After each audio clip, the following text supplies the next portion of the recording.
और मेरे साथ मौजूद हैं महबूब साहब। सर कैसे हैं आप? ठीक हैं? अल्लाह का शुक्र। शहजाद भाई आप बताएं कैसे हैं? अल्लाह का बड़ा करम, बड़ा आसान। सर हम डेली आपसे इंफॉर्मेशन लेते रहते हैं। हमने एक नया सिलसिला भी शुरू किया कि आपसे डेली वीडियो करें और लोगों के सवाल भी हम शामिल करते हैं अपने प्रोग्राम में। सर तो जी कैसे देखते हैं, 1 जून का दिन है, आगे हालात को पीटीआई थोड़ी सी मुश्किल में आ रही है। इमरान खान साहब की पार्टी जो एक ट्वीट करने के बाद बैकफुट पे आई है, मतलब एक मजबूत पोजीशन पे थी, अब एक बैकफुट पे आना पड़ा है। कोर कमेटी का इजलास भी होता है, लेकिन कोर कमेटी फैसला करती है कि हम वो वीडियो डिलीट नहीं करेंगे, और एफआईए कहती है कि हम उमर अयूब, हसन सदीकी और बाकी रहनुमा को भी इस तफ्तीश में शामिल करेंगे इमरान खान के साथ। इमरान खान ने तो सवालों के जवाब देने से मना कर दिया। उन्होंने कहा जी मेरे वकील होंगे तो जवाब दूंगा। किस तरह देखते हैं आगे हालात को? मजीद मुश्किलात बढ़ेगी थोड़ी सी? ये जो मुश्किलात है ना, ये मेरे ख्याल से 2-3 दिन की हैं ज़्यादा से ज़्यादा।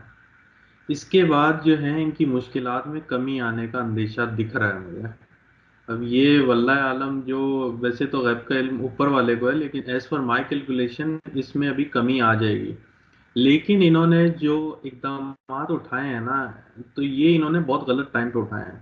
तो डेफिनेटली ये चीज़ें इनके अगेंस्ट जा रही हैं, ये इसी वजह से कि इन्होंने गलत टाइम पे गलत इंस्टेंस उठा लिया, एक एग्रेशन उठा लिया जिसका रिएक्शन हो रहा है। तो मैंने काफ़ी वीलॉग्स की हुई थी पहले भी कि इनको चाहिए था 23 मई से लेके 3 जून तक ऐसे कोई भी इकदाम ना उठाते जिनकी बैक फायर होती। इनके साथ बैक फायर हो रहा है। तो मुझे उम्मीद है कि ये बैकफायर अभी 1-2 दिन तक और जारी रह सकता है, और कोई बड़ी बात नहीं है। आज 1 जून है, जैसे कि मैंने कल के वीलॉग में कहा था कि आपको कोई सरप्राइज मिल जाए, और ये सरप्राइज हो सकता है गवर्नमेंट की तरफ से हो या फिर आर्मी की तरफ से हो। ये दोनों सरप्राइज दे सकते हैं।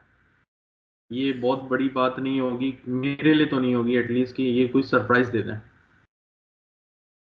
तो अगर दूसरी तरफ बात करें तो मियां साहब की खामोशी भी एक सवालिया निशान है। खामोश है, लेकिन सुनने में ये आ रहा है उन्होंने क्या कि जी पीटीआई से अब कोई मुज़ाकरात नहीं होंगे, जो एस्टेब्लिशमेंट है उसका भरपूर साथ दिया जाएगा। हुकूमत तो अब सख्ती के मूड में है कि वो पीटीआई हो या कोई और जमातें हो, सख्ती करे। क्या मौलाना फजल रहमान साहब पे भी सख्ती होगी?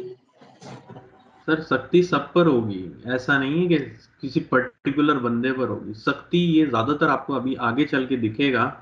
आप देखेंगे इसी महीने के आखिर में सख्ती जो है ना अदालत की तरफ से होगी सबके ऊपर। ये किसी पर्टिकुलर बंदे पे या किसी पर्टिकुलर जमात पे नहीं होगी। और आप ये भी देखिएगा आगे चल के, ये जिस तरह हम बात कर रहे हैं, मैंने आपको शायद एक दफा पहले भी जिक्र किया था, हमारी बात करने में भी बहुत ज्यादा रुकावटें होंगी। मतलब हमें बहुत चुन के अल्फाज ढूंढने पड़ेंगे कि जिससे हमारे ऊपर कोई इल्जाम ना लगे, या हम किसी के मतलब उनके रूल्स रेगुलेशन के अगेंस्ट में ना जाए। तो आप देखेंगे कि ये डिजिटल मीडिया पे भी बहुत अटैक होंगे अभी। तो ये क्रैकडाउन डेफिनेटली करेंगे, और ये क्रैकडाउन ये समहाउ अदालत के थ्रू आएंगे। तो सर मीडिया, सोशल मीडिया पे क्रैकडाउन आप कह रहे होगा, सख्ती होगी, तो मतलब हम कह सकते हैं जून का महीना थोड़ा सा सख्त तरीन पाकिस्तान के लिए होगा? ये पाकिस्तान के लिए नहीं होगा, ये ओवरऑल वर्ल्ड के लिए होगा। ये ओवरऑल वर्ल्ड में ज्यादातर मुझे ऐसा लगता है कि पानी के अंदर कुछ ना कुछ ऐसे होगा जिसकी वजह से इंटरनेट डिस्कनेक्शन का चांस है। मेरे ख्याल से मैंने आपको एक दफा पहले भी वीलॉग में बताया था कि फाइबर ऑप्टिक्स का प्रॉब्लम हो सकता है। पानी के अंदर जो लाइनें बिछी हुई है ना इंटरनेट की, इसमें कुछ ऐसा प्रॉब्लम आएगा कि इंटरनेट मुअत्तल हो सकता है, मुझे ऐसा लगता है। और दूसरी तरफ ये जो सोशल मीडिया का क्रैकडाउन है, ये अदालतें अपनी तरफ से उठाएंगी। तो ये दो चीजें मुझे बहुत श्योर शॉट दिखती हैं कि ये होने वाली हैं।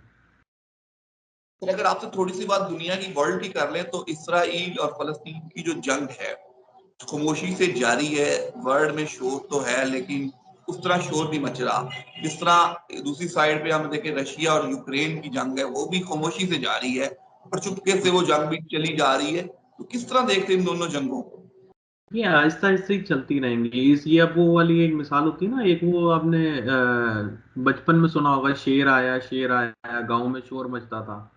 तो वो जो बोलने वाला होता है वो इतनी दफा बोल चुका होता है कि लोग बोलते हैं यार ये तो ऐसे ही बोलता है।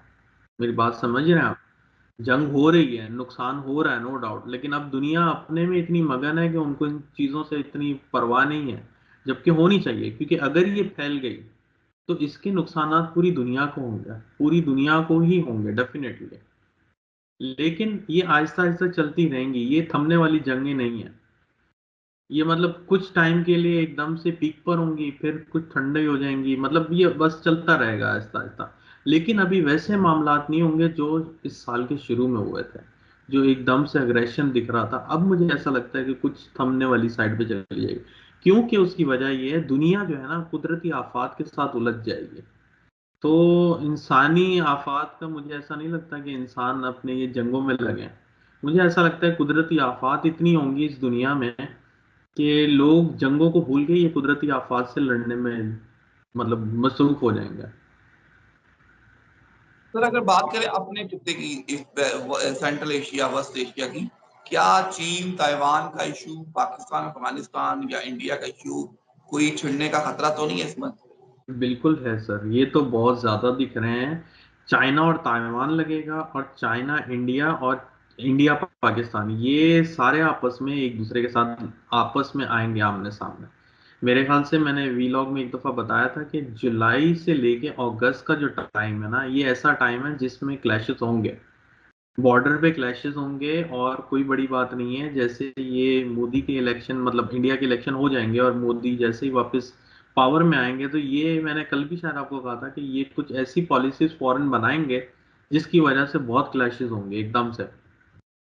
और मे भी पॉसिबल कि ये इंडिया में भी क्लैशेस स्टार्ट हो जाए इटसेल्फ, इंडिया के अंदर उनके ही प्रोटेस्ट शुरू हो जाए।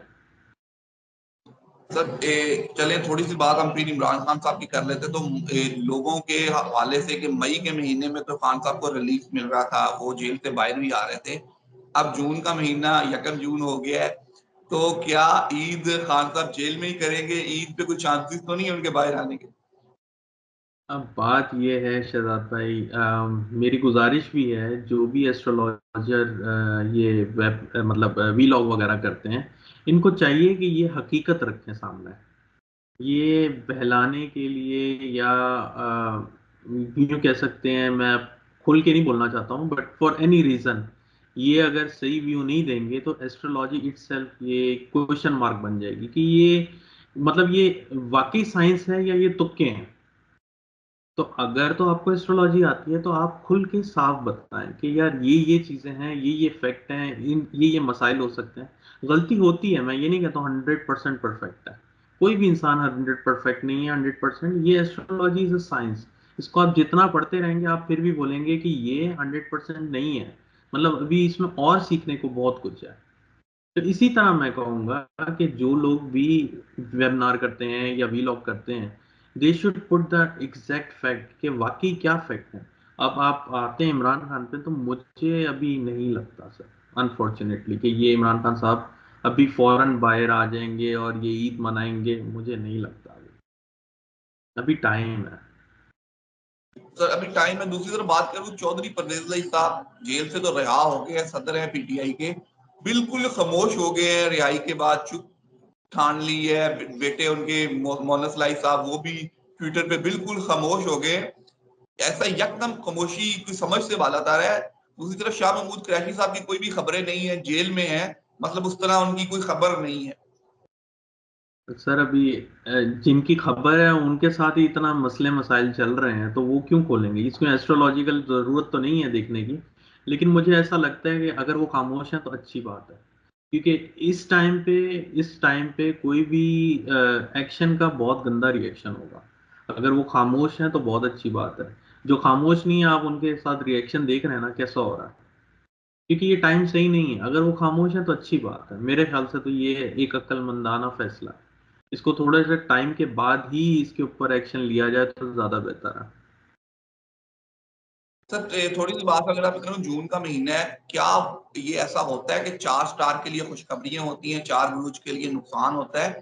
ऐसा है तो हमें भी बता दें, जून के महीने में कौन से खुशकिस्मत बुरुज हैं जिनके लिए खुशखबरियां हैं और वो अमीर होने जा रहे हैं? ऐसा शहजाद भाई, मैं ऑनेस्टली बात करता हूँ, मैं ऐसे झूठ नहीं बोलता कि भाई ये चार हैं या पांच हैं। मैंने इनके ऊपर रिसर्च नहीं की है, क्योंकि मेरा जो रिसर्च होती है मैं इंडिविजुअल हॉरोस्कोप पे करता हूँ। लेकिन आपने मुझे ये टास्क दे दिया, इंशाल्लाह मैं कल इसके ऊपर काम करूंगा और मैं फिर इसके ऊपर काम करके आपको बताऊंगा। ठीक है, तो मैं मोस्टली जो है इंडिविजुअल चार्ट पे फोकस करता हूँ, मैं ऐसे रेंडमली तुक्के नहीं मारता ऑन द स्पॉट कि हाँ ये लग रहा है ये लग रहा है, ऐसा नहीं है। Sir thank you so much. And पे एक क्वेश्चन था, भाई का कराची से थे, उनकी डेट ऑफ बर्थ मैंने आपके साथ शेयर की थी, उनके ठीक। मुस्तकबिल में के बारे में जानना चाह रहे थे, तो काइंडली अगर उनका आप बता दें।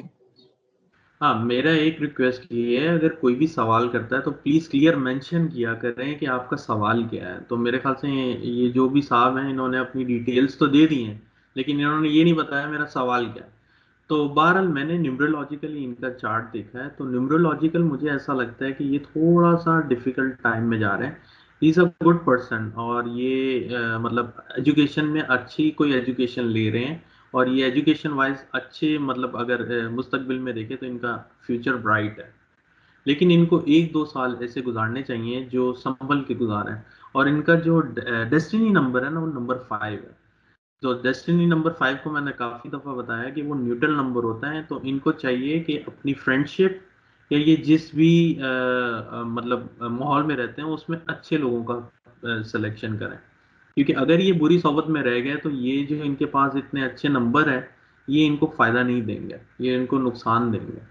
तो बेहतर ये है अगले 1-2 साल ज़रा संभल के चलें। थोड़े से मसले मसाइल हैं, लेकिन ओवरऑल फ्यूचर इनका ब्राइट है। Sir thank you so much. आपने एंड में कोई मैसेज हो तो आवाम के साथ शेयर कीजिएगा। मैसेज एज सच मेरा इतना कोई ख़ास नहीं है, लेकिन मैं यही कहूँगा कि अपना भी ख्याल रखें, स्पेशली जून के जो 12 दिन हैं इसमें उम्मीद है ऐसे वाक़यात ना हो, and I hope and pray कि जो मैं बोल रहा हूँ वैसा ना हो, क्योंकि ये वक्त ज़रा डिफ़िकल्ट है। इसमें कुदरती आफात के साथ फायर रिलेटेड इश्यूज बहुत होंगे, आग लग जाना, जल जाना, तो इसके लिए आप बहुत मोहतात रहें। और इस महीने के आखिर में जैसे मैंने पहले भी बोला था कि बच्चों का बहुत ध्यान रखें, उनको वबाई अमराज लगने का बहुत खतरा है। Sir thank you so much. मुझे और मलक महबूब साहब को दीजिए इजाजत। अल्लाह हाफिज।